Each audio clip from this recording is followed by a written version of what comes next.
All right, my friends, we find ourselves on Memvav Amid Bays on 46B.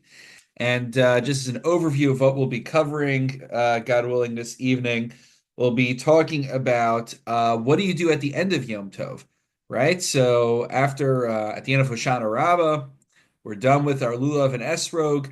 Can I take a big bite out of it now? Can I make esrog jam out of it? Can I do it today? Can I do it the next day, the following day? We'll ask a similar question also about sukkah. When is one allowed to dismantle their sukkah? And Rashi will mention, for the purposes of, let's say it's made out of wood, you want to take the materials and use it for firewood. Uh, right? Clearly, they didn't have those the metal Lego style ones that we have today, the very convenient ones with the canvas. Then we will elaborate on that. Let's see what else we got. Yeah, a lot of that. And then we'll begin a discussion that will conclude probably next week, which is about sitting in the sukkah on Shmini Atzeres. One of my favorite Gemaras in Maseches Sukkah. The reason it's one of my favorite Gemaras is because the Gemara, as we'll see, has a pretty clear conclusion, which filters through down into the Psak Halach of the Shulchan Aruch and other very important piece of halachic literature. Yet many people don't seem to follow it, but I'll probably talk about that more next week, God willing. All right. And just a reminder again, there's no shear on Sunday, but God willing, we will have normal Thursday classes this coming week. All right, so just once again, welcome Audrey, good to see you. We find ourselves on Memvav Amid Bays 46b, pretty much at the top. All right. The words miyad hatinokos. So there are two ways to render this line in the Mishnah. I'm actually going to render it based on Tosfos because I think Tosfos's read, at least for me, helps the Gemara read a little bit more easily. So we'll go with that. Basically, the way Rashi rendered the Mishnah was that it was the word miyad meant adults took the arba minim out of the hands. They confiscated from the kids, and then the adult took a big bite out of the esrog. The other way to render it was miyad immediately once they were done. Then the kids, took a bite out of their esrogim. So I think that way reads more easily, and you'll see why. So Amar of Yochanan, this is a very important machlokus. For most of the Gemara we'll be doing tonight, it's building upon what we're about to read. Amar of Yochanan, Esrog bishvi aser bishmini mutter. Everything we're talking about at this point is assuming we're in Eretz Yisrael. Later on in the Gemara, it'll ask what happens for those of us living in a diaspora where we have an extra day of Yom Tov. But everything we're talking about right now is presuming standard midoraisa, biblical. There are 7 days of Sukkot. There's an eighth day holiday called Shmini Atzeres, V'zehu. No Simchas Torah. Okay, so Amar Yochanan, Esrog Bishvi Aser. So on the seventh day of Sukkot, on Hoshana Rabbah, it will still be Aser. Bishmini Mutter, but once it's the eighth day, then one is allowed to eat their esrog to their heart's content.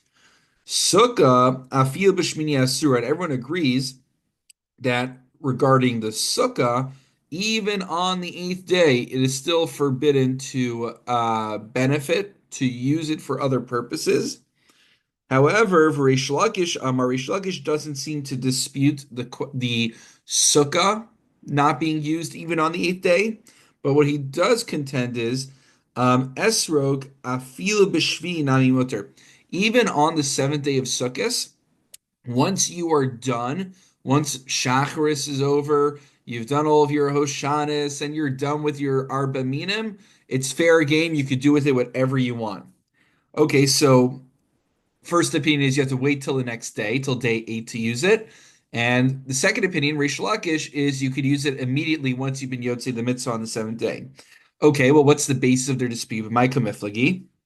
Mar savar lemitzvasa iskitse. Umar savar l'kli alma elkli yoma iskitsi.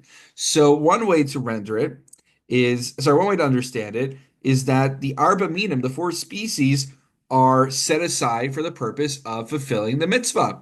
Well, once you have fulfilled the mitzvah of taking the arba minim on day seven, that's it.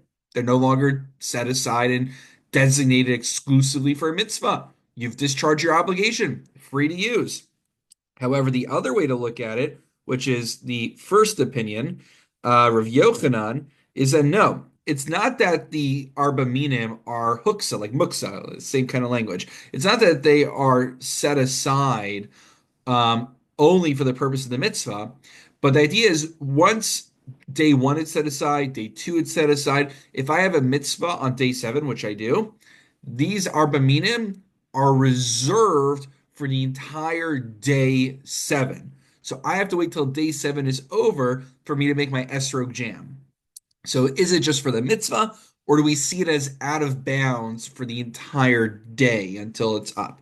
That's the basis of their machlokis about whether immediately on day seven you can use it when you're done with the mitzvah, or whether you have to wait till the eighth day. I just want to pause for a moment. Is there anything on this I could clarify? Because most of the Gemara going forward is contingent on our understanding of this machlokes. I am happy to repeat or elaborate or clarify anything. So don't be shy. Just let me know if there's anything I can do because it's essential. Yes, Judd, thank you. Is it because it's possible that another person may have the need to use your lulav and esrog, even though you've already benched, that they want that the position is to keep it till the end of the day? Interesting. You see, almost like a Kol Yisrael or even Zeh B'Zeh, the idea that I may fulfill my chiyuv, but maybe someone else needs to fulfill their chiyuv. So I think that might be the way of looking at it. Is that maybe that's the basis of the shita that the entire day someone else could pick up this lulav and esrog. As far as I'm concerned, it is set aside for the purpose of the seventh day of Sukkot right now. I may fulfill my mitzvah, but it could be used by somebody else. So maybe that's the svara behind it potentially. I like your way of thinking over here. Um, yeah, now I'm quickly trying to glance if that was in Tosos, but not seeing it. Okay, doesn't mean it's not there. So I just quickly glanced. Okay, anything else? Any other questions, points that anyone wants to make? All right, going forward, my friends. Now, Rav Yochanan and Reish Lakish didn't just suffice with stating their positions and calling it a day, but each one is going to try to support their position based on how they read our Mishnah. So Isvei Reish Lakish l'Rav Yochanan. Reish Lakish, right, and just a reminder, the Gemara tells us that after Reish Lakish died, Rav Yochanan got a new chavrusa, and he lamented that he wouldn't ask him kashas the same way Reish Lakish. He would just nod and say, I have a proof to support your position. They didn't have that kind of argumentative melcham shel Torah. So this is Reish Lakish and Rav Yochanan at their finest. So Isvei Reish Lakish Rav Yochanan. Miyad hatinokos shotin esluvehen v'ochlin esrogehen. It says in the Mishnah that immediately the children would basically get rid of their lulavim. They would undo them. They would eat their esrogim. What's the implication? My love, who adin legedolim. Well, if the kids could do it, presumably anyone could do it, right? That means the adults also. Wouldn't that support Reish Lakish's position that you? Oh, sorry, did I? No, yeah, that's good. Because we're gonna see reverse in a moment. I thought I skipped it. So, isn't that the implication that anyone could eat right away on day seven? Lo, Tinokos Dafka. No, actually, from the fact that it says Tinokos, the children, that implies that adults who we hope are keeping the halacha, they are not allowed to eat it immediately. So actually, it's a proof in the opposite direction that you have to wait till day eight. Iked Amri, there's another version of how this conversation went down, where the challenger instead was Rav Yochanan to Reish Lakish. It's essentially the same points raised in the end, but just the conversation is reversed. Iked Amri, Isvei Rav Yochanan Reish Lakish. Miyad hatinokos shomten es luluvehen, va'ochlin es rogean, tinokos in gedolim lo. The implication here is that only the tinokos would eat this rogim right away, but the gedolim would have to wait till day eight. To which Reish Lakish would respond, "Huadin da'afilu gedolim Bahai diktani tinokos orcha de milsa katani. The fact that it says children is just that's just what happened. The kids were the ones who couldn't contain their excitement and immediately, bit their esrogim on the spot. But it doesn't mean in principle the adults couldn't do the same. The adults also could eat right away. So as you can imagine, both Rav Yochanan and Reish Lakish both have ways to read the Mishnah that fits their understanding. So we don't have anything conclusive, at least from the immediate text of our Mishnah. Okay? Going forward, Amrli Rav Papa Abai, Rav Yochanan. Ma'ishna sukkah, ma'ishna esrog. This whole machlokis, though, about can I eat immediately on day 7 was for esrogim. What did we say about lulav, about the sukkah, though? The sukkah, we said, even on day 8, it's forbidden. You have to wait till the ninth day, meaning until Yom Tov, even Shmini Atzeres, is completely over. So why would sukkah, I would think, I sit in the sukkah and I'm done. So certainly by day 8, so Amarle Sukkah de Chazia lebein Hashmashos di Yisrami le Sudasa boy le Mesa begava umechel begava iskatzi lebein Hashmashos. Because what's the concern? The concern is that you will need to on Hoshana Rabbah, basically as it's getting darker, you will want to eat in the sukkah or you want to take a nap in the sukkah, and bein Hashmashos right after Shkia, twilight is Suffolk Yom Suffolk Lila. We don't know. It's literally the twilight zone. We don't know whether it's day or night. And in halacha, it's a big question mark. So it's already questionably day 8. Umigo diskatzi lebein hashmashos iskatzi lekule yoma deshmini. So since the sukkah could have a function, even as day 7 is transitioning into day 8 in twilight, once it's already being set aside for the purpose of the mitzvah during twilight still, at that point, it's set aside for the remainder of day 8 as well. However, Masha'enkein esrog lo chazi lebein hashmashos, lo iskatzi lebein hashmashos, lo iskatzi lekula yom deshmini. But when it comes to arba minim, the 4 species, you're supposed to fulfill the mitzvah before Shkia, before twilight begins. So therefore, since they never enter into the twilight zone, they are contained within day 7. There's no reason to extend it to day 8. That's the logic here. Okay? With all that being said, we have a third shita. So until now, we had a shita that of Reish Lakish that immediately on day 7 on Hoshana Rabbah, when we are done with the esrog and the arba minim, we can immediately use it. Then we had Rav Yochanan who said you have to wait till day 8, and then we will one up that Velevi Amar esrog afil bishmini aser. Even on day 8, it is forbidden. Similar to a sukkah, actually. Vavu the Shmuel Amar esrog b'shvi aser b'shmini mutter. Whereas the father Shmuel held that similar to Rav Yochanan, that on day 8 it is mutter. Come Avu the Shmuel b'shitasi de Levi. Interestingly, Avu the Shmuel now is in line with Levi's position. And come Rabbi Zera b'shitasi de Avu the Shmuel. Rabbi Zera liked Avu the Shmuel's original position. Damar Zera, Esrog Shnifsla, also Ocha Kol Shiva. An Esrog, which becomes puzzle, it's still forbidden to eat it all 7 days. All 7 days. The implication is, by day 8, it should be mutter. So, interesting to note, there is yet a third shita. As I always like to say, like people always ask me, can I, someone asks me a shot, can I do this? Can I not do this? And I say, sometimes I'll say, as far as I know, this is not usser, but look, if you search hard enough, you'll find someone who's machmir on it. Right? That's always a rule. Like if you have like a nagging feeling in the back of your head that something is usser, chances are, if you search the vast corpus of halachic literature, someone somewhere may have also had the same stringency. There's always a chumrah out there if you really need one. And arguably, to a limited extent, it can go in the opposite direction as well. But okay. Amar Zera. here is this is an important Gemara. We've brought this up actually in the past, but here's the basis for it.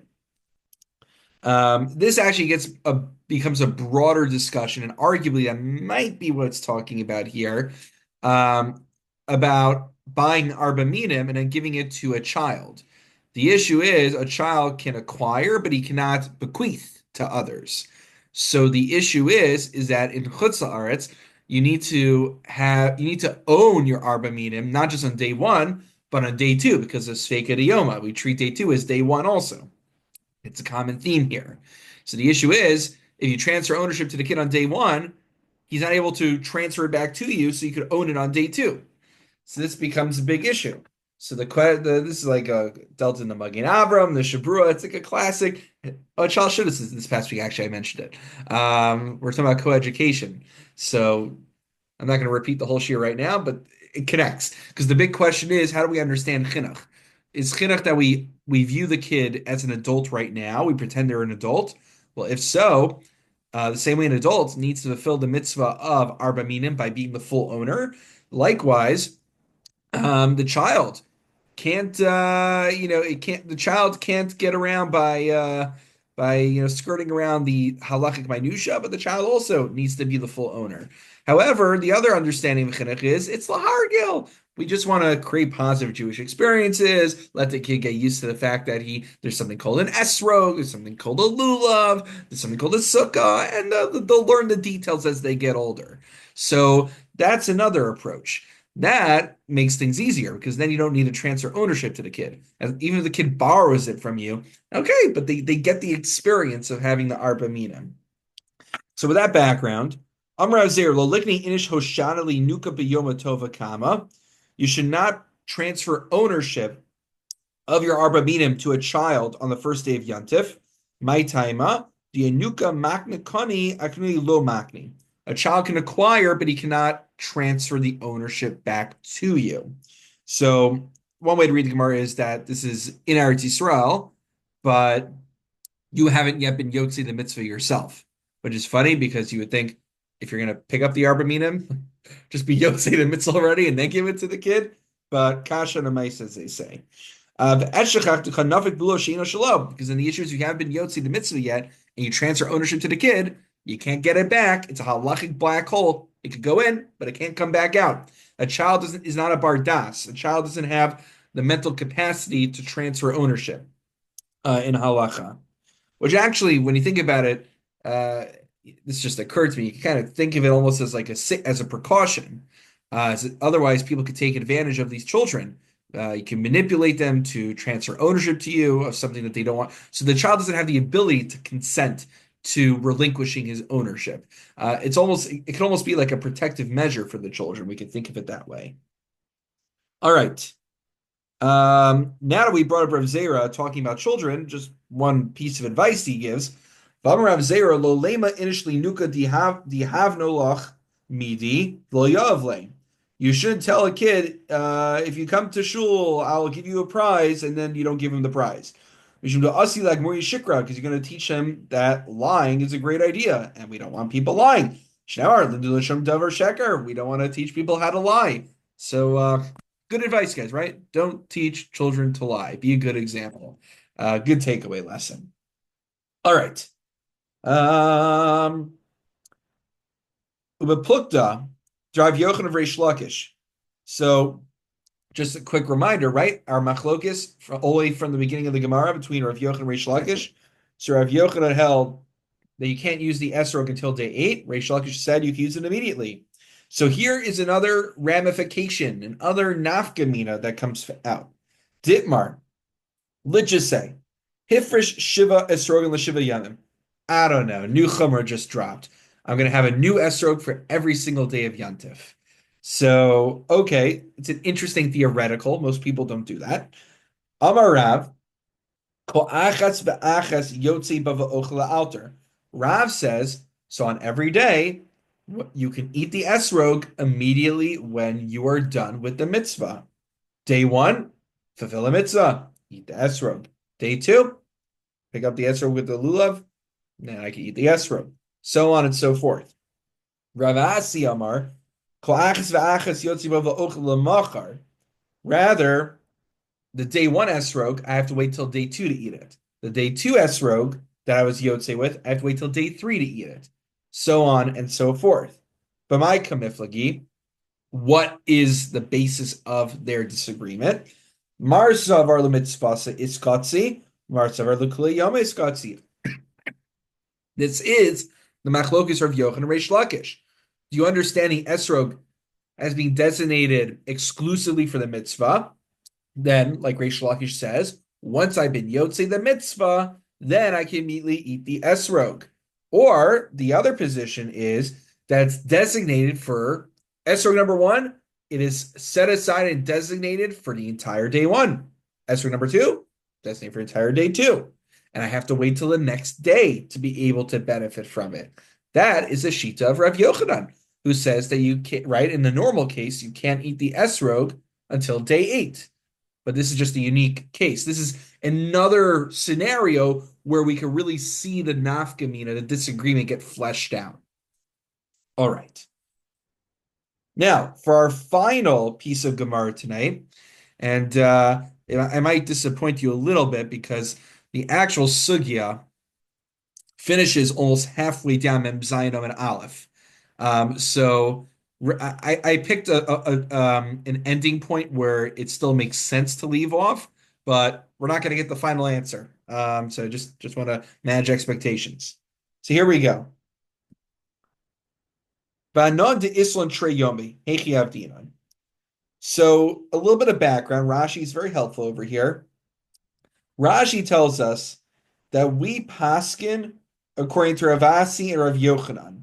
Ravasi, Rav Yochanan's position is, just a quick reminder, you cannot eat the esrog on day 7. You have to wait till day 8.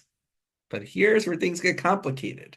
What about in Chutz La'aretz, where we are all living, I do believe, right? We're all in different places in Chutz La'aretz here. We're all in Stanford or in Arthur's, I think, in Maryland down there, or is that where it is? Or we acknowledge wherever you might find yourselves.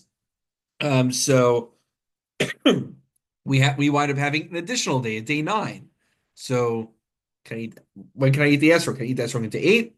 Do I have to wait till day 9? What do I do in Chutz La'aretz? Everything we've been talking about is in Eretz Yisrael so far. What do we do here where we have an extra day? How might that change things up? So, Vanan de Islam Treyomi Hechi Avdinan, Amar Rabbi, Shmini Safik Shvi Aser, the 8th day, which we wink wink treat as questionably day 7, it's still aser to eat the esrog on day 8 in Chutz La'aretz.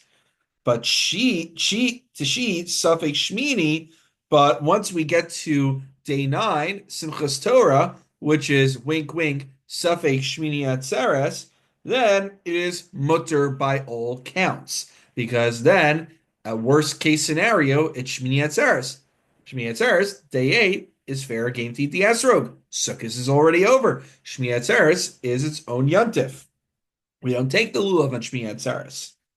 However, Merimemar Amar Afilu Shmi Safek Shvi Mutter. Nope. Even on day 8, which is wink wink Safek day 7, it's like, come on, guys, it's really day 8. Go ahead, enjoy your esrog, live your best life. Besura Avdi Kamar Memar, Rav Shisha Barater Av Aidi Avid Kabaye, the Hilchasa Ki Abaye. So the Gemara helps us out over here. Perhaps the Savarayim, whoever it was, came along and told us the halacha is in accordance with Abaye, which means that in Chutz La'aretz we will have to wait till day 9 to make the esrog jam, not day 8. Very good. Now the actual final section for tonight. Amar Rav Yehuda Barei Derav Shmuel Bar Shilas Mishmei Derav. Now that we're talking about Sveika Diyoma for esrogim, let's talk about Sveika Diyoma for the Sukkah.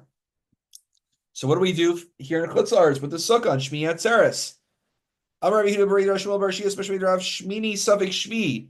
So on Shmini Atzeres, which we wink wink think of it as also Safek last day of Sukkot. So Shvi l'Sukkah ushmini lebracha. We regard it lechumra as we're concerned that it might still be sukkahs. So we sit in the sukkah on Shmini Atzeres. But as far as the bracha is concerned, safek bracha sahakel, we err on the side of caution. We don't make a bracha leishiv basukah. We sit in it, but without a bracha. Rabbi Yochanan Amar Shmini lazel lazeh. We regard it as the eighth day for both.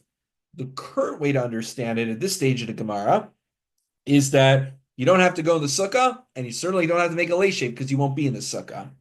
However, the Gemara clarifies this. Mesa kuliyama lo pli yasminan.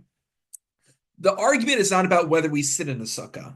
Everyone agrees that we have to sit in the sukkah on Shmini Atzeres. Ki pligi, what is the argument limited to?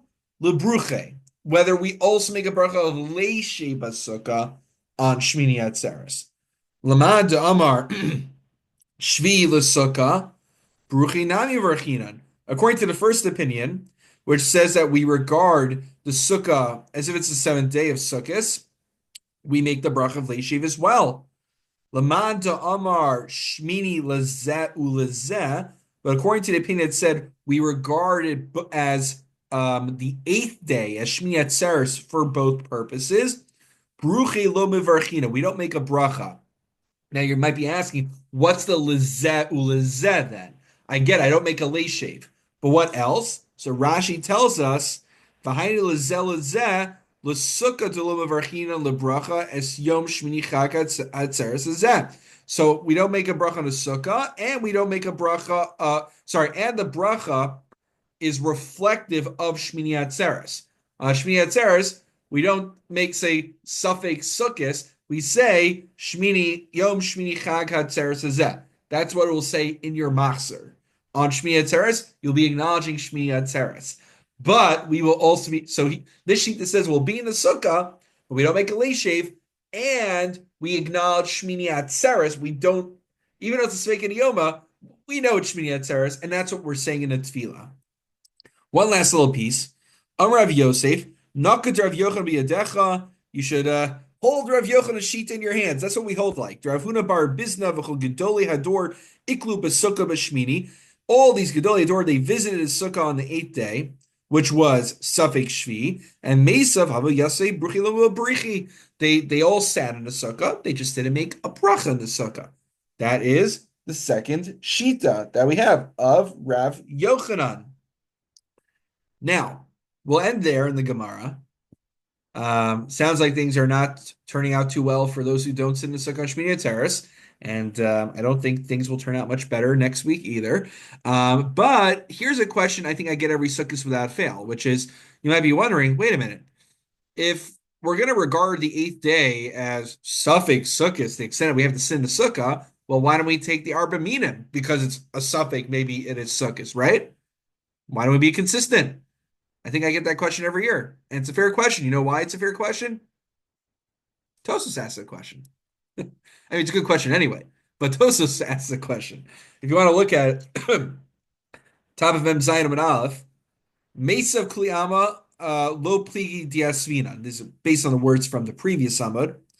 Tosos says, Belulav Lo Ra'u Lisakin Klal, Sheets Lenu Misafek, Lefishu Yantif Umuksa, the tiltal, why don't we take the lulav? Chazal did not want to institute taking the lulav on day 8 out of a suffix because it would be in conflict with the fulfillment of Shmini Atzeres, because it will be muksa. It has no function on Shmini Atzeres. So it would be muksa, and it would be doing something that's number one. And you're doing something that's very obviously not part of the holiday of Shmini Atzeres. Something that would be like a minhag chol. Now you might say, wait a minute, but isn't me sitting in the sukkah also recognizable as a sukkah ritual, not a Shmini Atzeres ritual? So maybe we should have this in the sukkah Shmini Atzeres. To which Tosa says, Aval sukkah, pamim shesu kasu areva alav, No, what do you mean? It's starting to get a little bit warmer. Autumn's coming. People like to sit in their backyard. People like to sit in a gazebo. So it's actually not as explicitly a ritual. In fact, remember in the first parak, we talked about Sukkah's Ganvach. We talked about Machlokes Hillel and Shammai, or it was Beisel Beis Shammai, I'm forgetting. Maybe it was Beisel Beis Shammai, about what do you do with a Sukkah Yeshana? What about a Sukkah that was put up before 30 days? That just the rat, why would I have a Sukkah up? Like, did I forget to take it? I was too lazy. I didn't take it down for the previous year. No, the idea is that people like to sit in huts, for whatever the reason might be. Functional. It's nice to sit in it, but no one just walks around with what do you call them in English? A palm frond, the myrtle, and no one just walks around with them. A citron. No one walks around with them for no reason. It's clearly being done for ritual purposes, and to do that would conflict with Shmini Atzeres. But sitting in the sukkah does not inherently conflict with Shmini Atzeres, and therefore they were masaking it. All right. So when that question comes around this year, you can say, that's Tosos Kasha, and they have an answer. What do you know? All right, my friends, we'll conclude over here. Good learning with all of you, Audrey, Judd, Marina, Arthur, and whoever you might be, FHC6LV. We're glad to have you as well. We welcome all letters and numbers here on the Shear. Have a wonderful evening and a good Shabbos, everyone. We'll be away this weekend, so again, no Shear on Sunday. I took it off the schedule, but I'll see you next week, God willing. All right, Okay, Shabbos. take Bye. care. Yes, Have a good Shabbos. Shabbos. Bye.